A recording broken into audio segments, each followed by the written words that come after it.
तो जो भी व्यक्ति सीईटी की तैयारी करे दोस्तों, सीईटी 12वीं की तैयारी करने वाले सभी दोस्तों के लिए क्लास बहुत इंपॉर्टेंट है साथियों।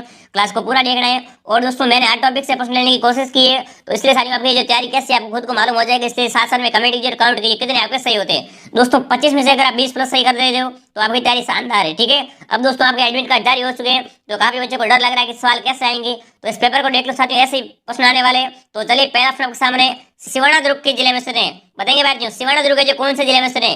जालोर में, जोधपुर में, पाली में, बाड़मेर में। दोस्तों मैं आपको कम समय में ज्यादा प्रश्न कराऊंगा और आपको साथ में काउंट करते रहना है कि कितने मेरे सही होते हैं। दोस्तों लास्ट का समय बहुत इंपॉर्टेंट रहने वाला है, तो जो भी क्लास से आ रही है आप उसको दोस्तों रेगुलर लीजिए।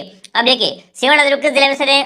जालोर, जोधपुर, पाली, बाड़मेर। तो दोस्तों सिवाना दुर्ग कहाँ पर है? बाड़मेर में। ध्यान रखना, ऑप्शन डी कमेंट करने वाले सभी दोस्त साइड साथियों। अब मेरी कोशिश रहती है कि ज्यादा से ज्यादा आपको क्लास प्रोवाइड कराऊं, तो कि आपके साथ क्या आया पहुंच सके। तो चलिए दूसरा प्रश्न आपके सामने, गिलोट सफेदा कौन से जिले में स्थित है? बताएंगे साथियों, गिलोट सफेदा कौन से जिले में? उदयपुर में, राजसमंद में, भीलवाड़ा में, बांसवाड़ा में। दोस्तों मैं सारी किताबें देखता हूँ सीईटी की, जो मुझे मोस्ट लगता है वही मैं लेके आता हूँ। तो बताएंगे साथियों, गिलोट सफेदा कौन से जिले में स्थित है? तो ये भी दोस्तों आपके कहाँ पर है? राजसमंद में। ठीक है, राजसमंद में ऑप्शन बी आपका हो जाएगा राइट, ध्यान रखना। चलिए आगे बढ़ते हैं साथियों, दुर्ग की सफेदा इंपोर्टेंट रहती है। अगला प्रश्न आपके सामने, अग्नि नृत्य। देखिए साथियों, अग्नि नृत्य कौन से संप्रदाय का प्रमुख नृत्य है? बताएंगे साथियों, अग्नि नृत्य साथियों कौन से संप्रदाय का क्या है? प्रमुख नृत्य हो जाएगा। जसनाती संप्रदाय का, विष्णु संप्रदाय का, रामसैनी संप्रदाय का, साथियों दादू पंथ का। तो यहाँ पर दोस्तों आपका जाएगा जसनाती संप्रदाय का क्या है दोस्तों? अग्नि नृत्य जो दोस्तों क्या प्रमुख नृत्य है। ऑप्शन ए बताने वाले सभी दोस्त साइड ध्यान रखना दोस्तों, वेरी इंपोर्टेंट है दोस्तों, ऐसे ऑप्शन आपको देखने को मिलने वाले हैं। तो भाई तैयारी आपको शानदार होनी चाहिए ना।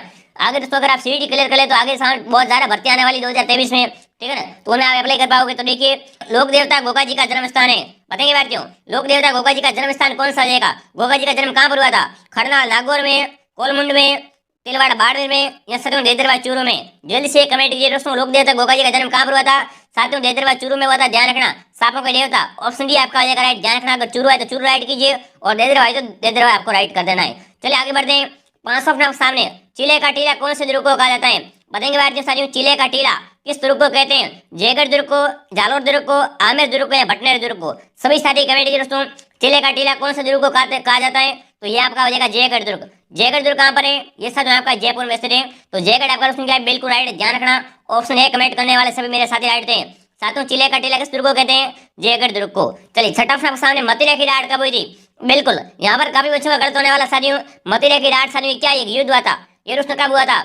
अब देखिए विकल्प देखते हैं, 1544 में, 1644 में, 1527 में, 1308 में। अगर आपको प्रश्न नहीं आ रहा तो आप आई को लगाना है कि देखो भाई 44 दो बार आया है, तो कुछ तो गड़बड़ है यहाँ पर। तो दोस्तों यहाँ पर आपका 1644 में, ठीक है ना।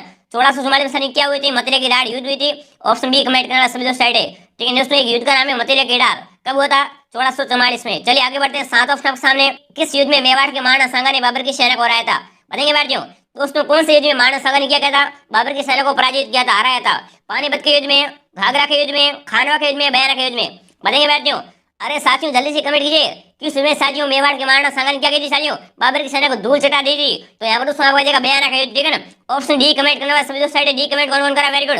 चलिए साथियों मैं स्पीच में क्यों बोल रहा हूँ, एक ही कारण आपका समय बच सके, ठीक है ना। आपका अंतिम समय बहुत इंपॉर्टेंट है। अब देखिए आउट ऑफ सामने, चाहूँ तो मैं इस प्रश्न को छाट दूंगा 30 प्रश्नों को 1 घंटे में भी करा सकता हूँ, पर सर मैं क्या करता हूँ कम समय आपको जो बच्चों की हेल्प करना चाहता हूँ। तो देखिए अगला देखिए, अलाउद्दीन खिलजी की जालोर विजय के समय वहाँ का शासक कौन था? अलाउद्दीन खिलजी के साथियों जालोर विजय के समय वहाँ का शासक कौन था? वीरम देव, कानड़ देव, शीतल देव, हमीर देव? जल्दी से कमेटी देव देव है सभी, बताइए कौन सा देव हो जाएगा? तो यहाँ पर दोस्तों आपका जाएगा कानड़ देव, ठीक है ना। वहाँ के साथियों शासक कौन थे? कानड़ देव थे, जब साथियों अलाउद्दीन खिलजी ने जालोर में विजय प्राप्त की थी। ऑप्शन बी आपका हो जाएगा राइट। चलिए आगे बढ़ते हैं, वेरी इंपोर्टेंट नवा देखिए भाई, नवा ऑप्शन सामने देखिए, 18 मार्च 1948 को मत्स्य संघ का जो उद्घाटन कहाँ हुआ था बताएंगे भाई? मत्स्य संघ साथियों इतना इंपॉर्टेंट है बता नहीं सकता, बताएंगे साथियों। 18 मार्च 1948 को साथियों मत्स्य संघ का जो उद्घाटन कहाँ पर हुआ था? अलवर में, धौलपुर में, भरतपुर में, करौली में? काफी बच्चे अलवर की तरफ जाने वाले हैं, तो बताएंगे भाई क्या हो जाएगा? तो यहाँ पर दोस्तों आपका जाएगा भरतपुर में, ठीक है, अलवर नहीं है साथियों, भरतपुर हो जाएगा राइट। ऑप्शन सी आपका पूछ रखा है, तो सी आपका दोस्तों राइट है। 18 मार्च 1948 को साथियों मत्स्य संघ का उद्घाटन कहाँ पर हुआ था? भरतपुर में हुआ था। चलिए 10 वाली के भाई क्या पूछ रखा है, राजस्थान का सबसे ऊंचा पठार कौन सा है? बताएंगे भाई, जिसकी तैयारी शानदार है वो तो एक बार झटके में आंसर दे देगा, ठीक है ना। बताएंगे साथियों राजस्थान का सबसे ऊंचा पठार कौन सा है? बोराट का पठार, अबू पर्वत, मेसा पठार, उड़िया का पठार? तो यहाँ पर दोस्तों आपका जाएगा उड़िया का पठार, ये सारी राजस्थान का सबसे ऊंचा पठार है, ध्यान रखना। ऑप्शन डी आपका हो जाएगा राइट। चलिए आगे बढ़ते हैं, वेरी इंपोर्टेंट क्वेश्चन है साथियों, सारे प्रश्न आपको रट लेना सीईटी में, भले कहां से भी प्रश्न अपन को डरने की जरूरत नहीं है। अब देखिए ढूंढाड़ राज्य की स्थापना निम्न में से किसने की थी? बताएंगे साथियों, ढूंढाड़ राज्य की सारी स्थापना किसने की थी? राय सिंह ने, पंचन देव ने, राव सुंदर सिंह ने, साथियों दुल्हे राय ने? ठीक है, दुल्हे राय नहीं है, दुल्हे राय। तो यहाँ पर दोस्तों आपका जाएगा दुल्हे राय, ठीक है ना। इन्होंने साथियों क्या की थी? ढूंढाड़ राज्य की स्थापना की थी। डी ऑप्शन आपका हो जाएगा राइट, ध्यान रखना, वेरी इंपोर्टेंट है। चलिए आगे बढ़ते हैं। 12वां डी के भाई क्या पूछ रहा है, राजस्थान का एकमात्र अभियान जहाँ उड़न गिलहरियां देखी जा सकती है। अरे विद्यार्थियों रीड में आए हुए प्रश्न बताएंगे साथियों, राजस्थान का एकमात्र अभियान कौन सा है जहाँ पर साथियों क्या करते हैं, उड़न गिलहरियां साथियों देख सकते हैं। बिल्कुल बताएंगे। देखिए रामगढ़ विस्तार अभ्यारण्य, नाहरगढ़ अभ्यारण्य, सीता माता अभ्यारण्य या साथियों वन विहार अभ्यारण्य। पहले तो आपको ये बताना चाहिए, ठीक है ना, कि उड़न गिलहरियां कौन से अभ्यारण्य में पाई जाती है, तो ये आपका हो जाएगा सीता माता अभ्यारण्य, ठीक है ना। सीता माता अभ्यारण्य में संज्ञा करते हैं अपन दोस्तों, उड़न गिलहरियों को देख भी सकते हैं, ध्यान रखना। ऑप्शन सी आपका हो जाएगा राइट, वेरी इंपोर्टेंट साथियों उड़न गिलहरियों के बारे में। चलिए अगले बढ़ते हैं। अगला सुनिए, राजस्थान में निम्न में से किस किस्म का कोयला पाया जाता है, बताएंगे भारतीयों। दोस्तों राजस्थान में किस प्रकार का कोयला पाया जाता है, बिटुमेन्स, एंथ्रासाइट, लिग्नाइट, उपयोग सभी बताएंगे। अगर आप भी राजस्थान से बिलोंग करते हो तो आपको पता होना चाहिए हमारे राजस्थान में कौन सा कोयला पाया जाता है, तो यहाँ पर उसमें हो जाएगा लिग्नाइट कोयला पाया जाता है, ठीक है ना। सबसे अधिक सारी कौन सा कोयला पाया जाता है, लिग्नाइट। ऑप्शन सी आपका हो जाएगा राइट, वेरी इंपोर्टेंट है दोस्तों, भूलना मत भैया, याद रखना, ठीक है ना, नंबर लाने अपन को। अगला देखिए, राजस्थान के राज्यों में वह कौन सा शासक था जो अपनी सेनाओं के साथ 1857 की क्रांति में अंग्रेजों की सहायता हेतु राज्य से बाहर गया था, बताएंगे भारतीयों। जयपुर, जोधपुर, उदयपुर, बीकानेर, तो यहाँ पर दोस्तों आपका बीकानेर, वेरी इंपोर्टेंट है दोस्तों, भूलना मत, ठीक है ना, बीकानेर राइट है। चलिए आगे बढ़ते हैं। अगला देखिए भाई, 15वां को क्या पूछ रहा है, गागरोन किला किस नदी के किनारे स्थित है, बताइए भारतीयों। गागरोन का किला साथियों कौन से नदी के किनारे स्थित है, तो यहाँ पर दोस्तों आपका जाएगा काली सिंध नदी के किनारे, ठीक है ना। साथियों गागरोन का किला कहाँ पर है, फिर आपका झालावाड़ में, तो ऑप्शन डी आपका हो जाएगा राइट, ध्यान रखना, वेरी इंपोर्टेंट है साथियों दुर्ग के बारे में। चलिए आगे बढ़ते हैं। 16वां देखिए भाई, 16 ऑप्शन आपके सामने, निम्न में से किस जिले में औसत वर्षा सबसे अधिक होती है, बताइए भारतीयों। दोस्तों सबसे औसत वर्षा सबसे अधिक कहाँ पर होती है, सिरोही में, उदयपुर में, कोटा में, झालावाड़ में, तो दोस्तों यहाँ पर देखा झालावाड़ में, ठीक है, ध्यान रखना। साथियों औसत वर्षा सबसे अधिक कहाँ पर होती है, झालावाड़ में, डी ऑप्शन आपका हो जाएगा राइट, वेरी इंपोर्टेंट है साथियों, याद रखना। ऐसे प्रश्न में क्या है, बच्चे जो उलझ जाते हैं, गलत करके आ जाते हैं। अब देखिए राजस्थान का सिंहद्वार किसे कहते हैं, बिल्कुल किसी का गलत नहीं बढ़ेगा ना, काफी समय से बढ़ जा रहा है, लंबे समय से बताएंगे। राजस्थान का सिंहद्वार किसे कहते हैं, अलवर को, अजमेर को, भरतपुर को, जयपुर को, तो आप सभी को होता है राजस्थान का सिंहद्वार अलवर कहलाता है, ठीक है ना। राजस्थान का सिंहद्वार कौन सा है, अलवर है। चलिए आगे देखते हैं। अगला देखिए 18 ऑप्शन आपके सामने क्या बच रहा है, राजस्थान के किस क्षेत्र में कृषक आंदोलन प्रारंभ करने की पहल की थी, मेवाड़, मारवाड़, शेखावाटी, हाड़ौती, बताएंगे भाई। बिल्कुल साथियों राजस्थान में कृषक आंदोलन की पहल साथियों कहां से हुई थी, जल्दी से कमेंट कीजिए। तो यहाँ पर दोस्तों आपका मेवाड़ से, ठीक है ना, मेवाड़ आपका हो जाएगा राइट ऑप्शन ए। कमेंट कौन करा, वेरी गुड, ध्यान रखना। पहला किसान आंदोलन कहां से हुआ था, मेवाड़ से हुआ था। अब देखिए लोक देवता जाम्बोजी का जन्म स्थल है, बताएंगे भारतीयों। लोक देवता जाम्बोजी का जन्म स्थल कौन सा है, खरनाल, मेड़ता, पंचोरा या पीपासर। दोस्तों जाम्बोजी का जन्म कहाँ पर हुआ था, पीपासर में हुआ था। दोस्तों जाम्बोजी कौन थे, दोस्तों उन्होंने विष्णु को 29 नियम दिए थे, ध्यान रखना, ठीक है ना। तो पूछा ये कि साथियों जाम्बोजी का जन्म कहाँ पर हुआ था, पीपासर, नागौर में हुआ था।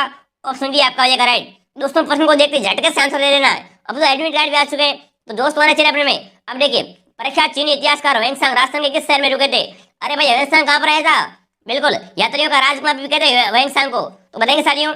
साथियों प्रख्यात चीनी इतिहासकार ह्वेंसांग राजस्थान के किस शहर में रुके थे, भीनमाल में, गड़साना में, सरवाड़ में, साथियों रेवदर में। तो यहाँ पर दोस्तों क्या भीनमाल में रुके थे, ठीक है ना। भीनमाल कहाँ पर, जालोर में, और भीमा को नया नाम दिया था श्रीमाल, किसने, ह्वेंसांग ने। तो ऑप्शन ए आपका हो जाएगा राइट, जहाँ पर भी रुकते हैं ना वहाँ पर नाम लेके जाते भाई, क्या आदमी था। चलिए आगे देखिए, सर थॉमस रो ने अपना परिचय जहांगीर को किस स्थान पर दिया था, वेरी इंपोर्टेंट साथियों। सर थॉमस रो ने अपना साथियों परिचय जहांगीर को साथियों किस स्थान पर दिया था, मेहरानगढ़ में, लोहागढ़ में, मैग्नी दुर्ग में, बसंतगढ़ में। और उसमें यह आपका जगह मैगजीन दुर्ग में, ठीक है ना, मैग्नी दुर्ग में दिया था। सी कमेंट करना, सभी साइड इंपोर्टेंट ध्यान रखना। अब देखिए अंग्रेजों से संधि करने वाला राजस्थान का प्रथम राज्य था, बताएंगे भारतीयों। साथियों अंग्रेजों से हाथ मिलाने वाला राजस्थान का प्रथम राज्य कौन सा था, कोटा, जयपुर, जोधपुर या उदयपुर, बताएंगे भाई। अंग्रेजों से सबसे पहले दोस्तों राजस्थान में कौन सा राज्य ने हाथ मिला लिया था, तो दोस्तों ये आपका जगह कोटा, ठीक है ना, कोटा ऑप्शन है दोस्तों, ध्यान रखना इंपोर्टेंट है। कोटा में सानी क्या हुई थी, मैत्री बटेन और दोस्तों उसके दो पुत्रों की हत्या हुई थी। अगला देखिए 23 सदी के साथियों 33 करोड़ देवी देवताओं के साल कहाँ स्थित है, बताएंगे भाई, किसको पता है 33 करोड़ देवी देवताओं के साल कहाँ पर है, शिवगंज में, ओसिया में, मंडोर में, सोजत में। तो दोस्तों यहाँ पर आपका जगह कहाँ पर दोस्तों, मंडोर में, जोधपुर में, ठीक है ना। 33 करोड़ देवी देवताओं के क्या दोस्तों साल है, ऑप्शन सी आपका हो जाएगा राइट। मंडोर कहाँ पर है, जोधपुर में। चलिए आगे बढ़ते हैं। 24 सदी के जयपुर के इतिहास में किसे कला, संगीत और साहित्य का एक मान आश्रय जाता माना जाता है, वेरी इंपोर्टेंट साथियों। सवाई जगत सिंह को, सवाई ईश्वरी सिंह को, सवाई माधो सिंह बर्तन को या साथियों सवाई प्रताप सिंह को, बताएंगे दोस्तों। दोस्तों जयपुर के इतिहास में किसे संगीत और साथियों साहित्य का आश्रय जाता माना जाता है, जो जल्दी से कमेंट करेंगे तो यहाँ पर दोस्तों आपका सवाई प्रताप सिंह को, ठीक है ना। सवाई प्रताप सिंह को क्या मानते हैं साथियों, जयपुर के इतिहास में कला संगीत के लिए एक साहित्य का मान आश्रय जाता माना जाता है, ऑप्शन डी आपका हो जाएगा राइट। अब देखिए आज के सागर सवाल आपके सामने ये दोस्तों आपका होमवर्क रहने वाला है, आप सभी कमेंट करेंगे आप क्या, आपको क्या लगता है इसमें क्या आंसर आएगा। तो देखिए गढ़ दो बागे सब गढ़े हरिश्चंद्र में कौन सा दुर्ग आएगा, दोस्तों यहाँ पर कौन सा दुर्ग आएगा, जल्दी से कमेंट करें दोस्तों चारों में से बिल्कुल किसके बारे में कहा गया था, गढ़ दो बागे सब गढ़या। तो आपको आंसर करना है कमेंट करके, और उसमें यहाँ के लिए SW आप सभी क्या करेंगे इसका आंसर कमेंट करेंगे किसका सही होता है, और उसमें कमेंट कीजिए इन 25 में से कितने आपके राइट होते हैं, सभी सारी कमेंट करेंगे दोस्तों। अब जो अंतिम समय क्लास से आ रही है दोस्तों उनको पूरा देखना है ध्यान से। जो भी आपके क्वेश्चन आएंगे साथियों मैं एग्जाम में एक एक बार जाने नहीं दूंगा साथियों, आपका विश्वास रखिए मेरे पर। दोस्तों मैं आपके लिए मोस्ट क्वेश्चन लेके आता हूँ और बड़ा मुश्किल काम होता है साथियों, दिन में 3 क्लास लेनी और साथियों पीडीएफ बनाना वगैरह, फिर भी मैं साथियों आप सभी के लिए कर रहा हूँ। तो आप सभी मेरे को थोड़ा मोटिवेट कीजिए, वीडियो को ज़्यादा ज़्यादा शेयर कीजिए अपने दोस्तों के साथ जो भी अपने स्टडी ग्रुप है। तो चलिए बैठते हैं, मिलते हैं अगली क्लास में, और कमेंट जरूर कीजिए कितने आपको सही होते हैं दोस्तों। और अभी तक आपने वीडियो को सब्सक्राइब नहीं किया सब्सक्राइब करेंगे दोस्तों, और हमारे आरपी टेलीग्राम चैनल को आप सभी ज्वाइन कर लीजिए। आरपी के नाम से हमारे टेलीग्राम चैनल आप सभी ज्वाइन हो जाइए। तो चलिए बैठते हैं, मिलते हैं अगली क्लास में। जय हिंद जय भारत।